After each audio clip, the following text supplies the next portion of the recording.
Hello, this is Di's Readings and Chats. Thank you for joining me. Today, I will be reading a book published by Mark Brown called Arthur's TV Trouble. It all started while Arthur was watching the Bionic Bunny show. "Dogs love 'em," said the announcer. "The amazing treat timer. Treat your pet to treat timer. Only $19.95. Treats may vary. Batteries not included. If you love your pet, get a treat timer." "Wow," said Arthur. "Pal needs one of those." Ads for the treat timer were everywhere. Now, Arthur really wanted one. Arthur counted his money. D.W. helped. "Even with all my birthday money," he said, "I only have $10.03. "I know what you're thinking," said D.W. She ran to protect her cash register. Arthur decided to ask Dad for an advance on his allowance.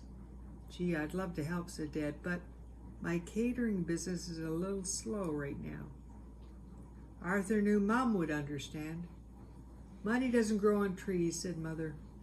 "And I think Pal likes treats from you, not a machine." On the way to school, Arthur was walking very slowly. "What are you doing?" asked Buster. "Looking for money," said Arthur. "I want to buy Pal a treat timer." "Those are very expensive," said Buster. "You need a job." "I need a miracle," said Arthur. At school, while everyone else took the spelling test, Arthur daydreamed about the treat timer. Mr. Ratburn asked Arthur to stay after school to take the spelling test over.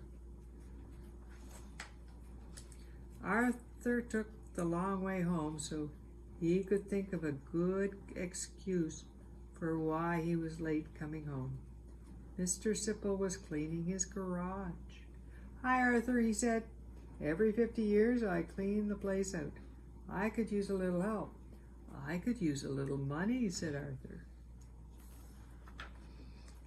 "All these newspapers need to be recycled," said Mr. Sipple. "I'll pay you 50 cents a stack to take them out to the curb." "Great," said Arthur. "I'll do it tomorrow." "I won't be home until after dinners," said Mr. Sipple, "but you can get started. Everything you need to do the job is here." "I'm rich," thought Arthur. All of a sudden, Arthur was in a big hurry to get home. "I've got a job," cried Arthur. "Now I can buy a treat timer." "Can I go to the mall with you?" asked D.W. "Sure," said Arthur. "I wish you were rich all the time," said D.W. "You're much nicer." The next day, Arthur counted the stacks of newspaper as he pulled them to the curb. 24. "That makes $12 whole dollars," cried Arthur. "I'll come back later to collect."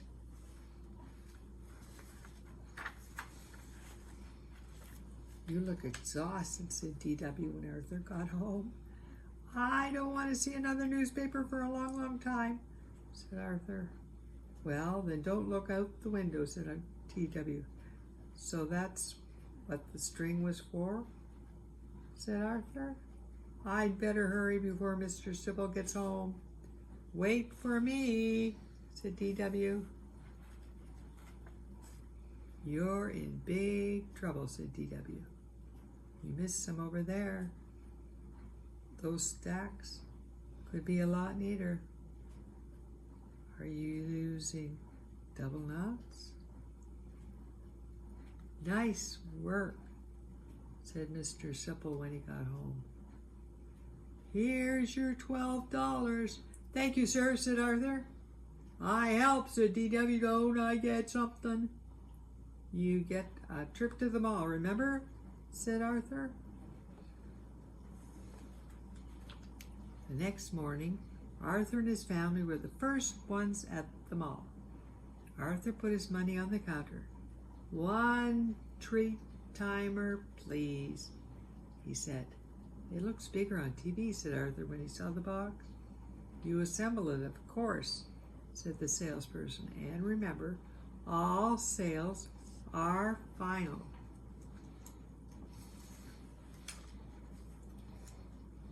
"5 hours later, the treat timer was assembled.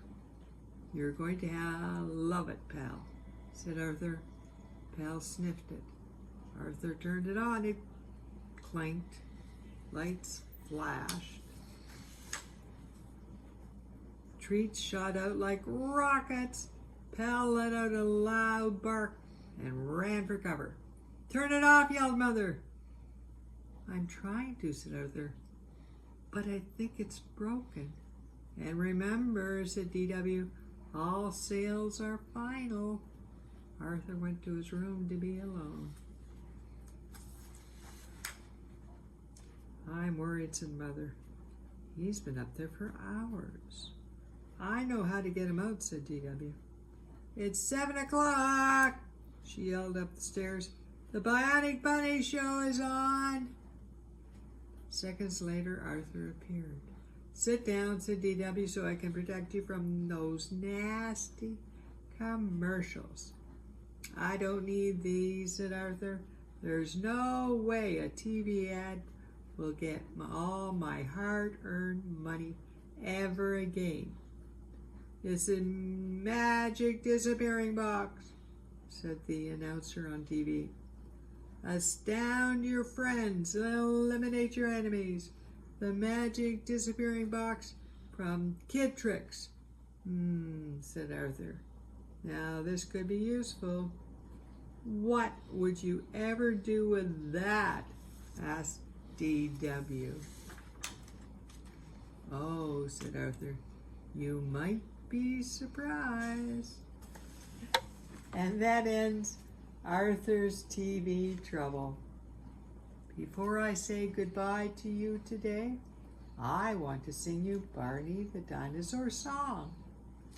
I love you, you love me, we're one happy family, with a great big hug and a kiss from me to you.